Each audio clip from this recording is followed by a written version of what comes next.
Bismillahirrahmanirrahim. Assalamualaikum warahmatullahi wabarakatuh. Alhamdulillahirabbil alamin. Assalatu wassalamu ala asyrofil anbiya wal mursalin wa ala alihi wa ashabihi ajmain. Amma ba'd. Puji syukur kehadirat Allah Subhanahu wa taala yang telah memberikan kita kesehatan, kesempatan sehingga kita dapat hadir dan dapat membuat tugas dari problem solving. Dan seterusnya, selawat beriring salam marilah kita junjungkan kepada Nabi besar kita Muhammad sallallahu alaihi wasallam, rahmatan lil alamin. Decision Support System merupakan salah satu produk lunak yang dikembangkan secara khusus untuk membantu manajemen dalam memproses sebuah keputusan. Tujuannya itu untuk sebagai second opinion atau information source yang dapat diakui sebagai bahan pertimbangan sebelum seseorang itu menjerumuskan kebijakan tertentu.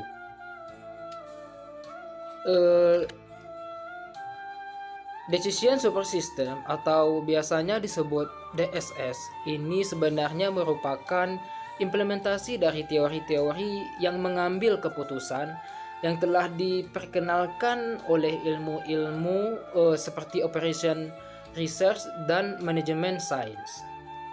Tetapi bedanya adalah bahwa jika dahulu itu untuk mencari penyelesaian masalah yang dihadapi harus dilakukan perhitungan atau iterasi secara manual. Saat ini komputer PC telah menawarkan kemampuannya untuk menyelesaikan persoalan yang sama dalam waktu yang relatif singkat. Terdapat 5 karakteristik utama dalam DSS. Yang pertama itu adalah sistem yang berbasis komputer. Yang kedua, dapat dipergunakan untuk membantu para pengambil keputusan. Yang ketiga itu untuk memecahkan masalah-masalah yang rumit atau yang mustahil dilakukan dengan kalkulasi manual. Yang keempat, melalui cara simulasi interaktif. Yang kelima, di mana data dan model analisis sebagai komponen utamanya. Adapun prinsip dari dasar decision support system adalah yang pertama itu struktur masalah yang sulit untuk menemukan masalah yang sepenuhnya terstruktur atau tak terstruktur kelabu Simon. Ini berarti DSS diarahkan pada area tempat sebagai besar masalah berada. Yang kedua, adanya dukungan DSS tidak dimaksudkan untuk menggantikan manajer. Dalam arti lain, komputer dapat diterapkan pada bagian masalah yang terstruktur, tetapi manajer lebih bertanggung jawab atas bagian yang tidak terstruktur. Yang ketiga, ada efektivitas. Keputusan waktu manajer berharga dan tidak boleh terbuang. Tetapi manfaat utama menggunakan DSS adalah keputusan yang baik. B. Perkembangan dari Decision Support System. Decision Support System ini adalah merupakan suatu komponen atau kumpulan-kumpulan dalam sebuah perusahaan dan organisasi yang berhubungan dengan proses penciptaan dan pengaliran informasi. Pendapat lain mengatakan bahwa sistem informasi adalah sekumpulan hardware, software, brainware, prosedur, dan suatu aturan yang diorganisasikan untuk mengelola dan menjadikan informasi yang bermanfaat untuk memecahkan masalah dan mengambil keputusan. DSS yang saat ini populer untuk digunakan adalah yang berbasis tabel dan speed set, karena para manajer sudah terbiasa membaca data dengan cara tersebut. Tabel inilah yang menjadi sebuah media dari manajer dalam mengutak-atik atau mengganti atau merubah variabel yang ada, di mana hasilnya itu akan ditampilkan dalam bentuk format atau grafik yang telah dijelaskan sebelumnya. Seterusnya, ada sejalannya dengan perkembangan teknologi informasi, telah banyak ditawarkan DSS yang bekerja di berbagai infrastruktur atau jaringan Contohnya itu LAN, WAN, internet, dan sebagainya. Ada beberapa manajer cara mengambil keputusan dihubungkan satu dengan lainnya melalui jaringan komputer, sehingga dapat saling mempertukarkan data dan informasi untuk keperluan dari jaringan komputer. C. Komponen Decision Support System. Secara garis besar, DSS dibangun oleh 3 komponen besar. Yang pertama ada database, dan yang kedua adalah model base, yang ketiga software system. Sistem database ini berisi kumpulan dari semua data bisnis yang dimiliki oleh perusahaan, baik yang berasal dari transaksi sehari-hari maupun data besar atau master file. Untuk keperluan DSS, banyak diperlukan data yang relevan dalam permasalahan yang hendak dipecahkan melalui simulasi. Jadi komponen yang kedua itu adalah model base, yaitu seperti mempresentasikan permasalahan ke dalam format yang kuantitatif atau model matematika sebagai contohnya, sebagai dasar simulasi untuk mengambil keputusan, termasuk dalam tujuan dari permasalahan-permasalahan yang objektif, komponen-komponen terkait, batasan-batasan yang ada, dan hal-hal terkait lainnya.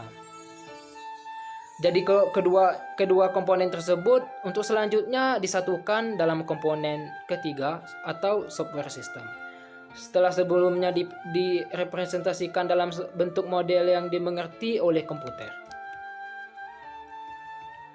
Sebagai contohnya itu adalah ada namanya RDBMS, yaitu Relational Database Management System. Ada juga yang lain namanya itu OODBMS, yaitu Object Oriented Database Management System, untuk memodelkan struktur data. Sedangkan MBMS yaitu Model Based Management System. Ini untuknya merepresentasikan masalah yang ingin dicari permasalahannya, yang ingin dicari pemecahannya. Inti lain yang terdapat dalam produk DSS baru adalah yang saat ini dipakai, yaitu DJMS, yaitu Dialog Generation and Management System. Ini merupakan suatu sistem yang memungkinkan terjadinya dialog interaktif antara komputer dan manusia, atau manusia ini sebagai pengambil keputusannya. D. Tujuan Decision Support System.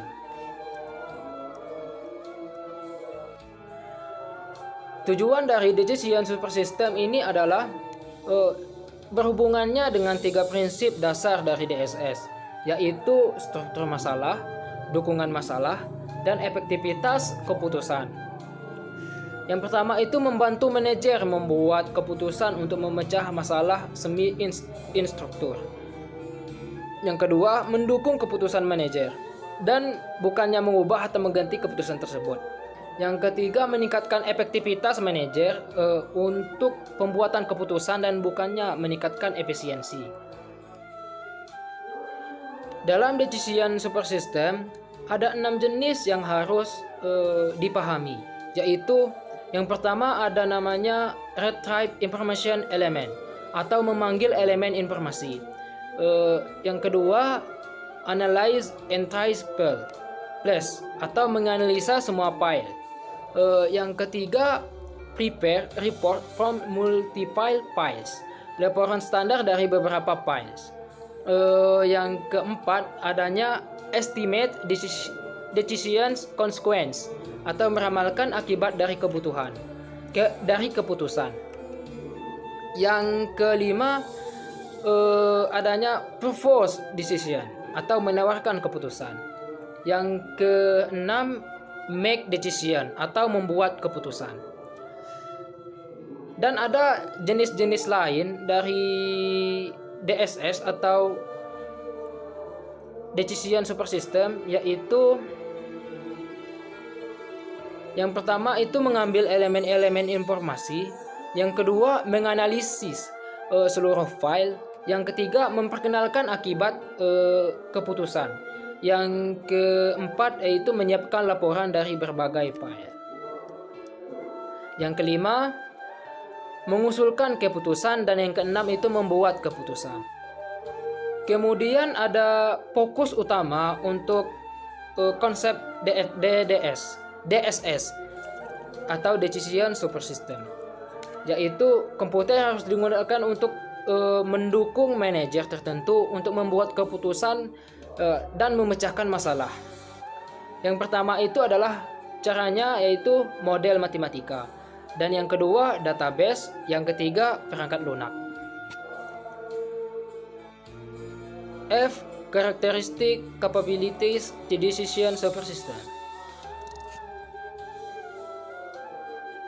A. Sistem ini memberikan dukungan bagi pengambil keputusan. B. Sistem ini memberikan dukungan untuk berbagai tingkat manajemen. C. Memberikan dukungan untuk beragam tipe dan proses pengambilan keputusan. D. DSS dapat beradaptasi terhadap waktu dan fleksibel. E. Tampilan dasar DSS akrab dengan pengguna. F. DSS mampu untuk meningkatkan efektivitas dalam mengambil keputusan dengan fokus. G. Pengguna akhir mengkonstruksi dan memodifikasi sistem yang sederhana. G. Kelebihan dan kekurangan Decision Support System. Decision Support System dapat memberikan beberapa keuntungan bagi pemakainya, dan keuntungan-keuntungan tersebut yaitu A. Memperluas kemampuan mengambil keputusan dan memproses data-data informasi untuk mengambil keputusan. B. Menghemat waktu yang dibutuhkan untuk memecahkan masalah, terutama berbagai masalah yang sangat kompleks dan tidak teratur. C. Mampu memberikan berbagai alternatif dalam pengambil keputusan, meskipun seandainya DSS tidak mampu memecahkan masalah yang dihadapi oleh pengambil keputusan, namun dapat digunakan sebagai stimulan dalam memahami persoalan. D. Memperkuat keyakinan pengambil keputusan terhadap keputusan yang diambil. E. Memberikan keuntungan yang kompetitif bagi organisasi secara keseluruhan dengan penghemat waktu, tenaga, dan biaya. Selain memiliki banyak keuntungan atau manfaat, dan ternyata decision support system ini juga memiliki beberapa kelemahan, yaitu A. Sulit dimodelkan sistem bisnis. Yang ke B itu memungkinkan hasil suatu model bisnis yang tidak dapat menangkap semua pengaruh entiti. Dan yang terakhir, dibutuhkan kemampuan matematika yang tinggi untuk mengembangkan suatu model yang lebih kompleks. Dan yang terakhir, H. Dampak pemanfaatan Decision Support System. Dampak-dampak dari pemakaian dari Decision Support System adalah, yang pertama itu adalah masalah-masalah semi struktur yang dapat dipecahkan. Yang kedua, problem yang kompleks dapat diselesaikan. Yang ketiga, sistem yang dapat berinteraksi dengan pemakainya. Keempat, dibandingkan dengan pengambilan keputusan secara intuisi, pengambilan keputusan dengan DSS ini dinilai lebih cepat dan hasilnya lebih baik. Yang kelima, menghasilkan acuan data untuk menyelesaikan masalah yang dihadapi oleh manajer yang kurang berpengalaman. Yang keenam, untuk masalah yang berulang, DSS dapat memberikan keputusan yang lebih efektif. Yang terakhir itu fasilitas untuk mengambil data dapat memberikan kesempatan bagi beberapa manajer yang berkomunikasi dengan lebih baik. Inilah yang dapat saya sampaikan seputar Decision Support System. Semoga penonton bisa memahami apa itu Decision Support System, dan jika terdapat kesalahan dan kekurangan, kami mohon maaf. Wabillahi taufiq wal hidayah. Wassalamualaikum warahmatullahi wabarakatuh.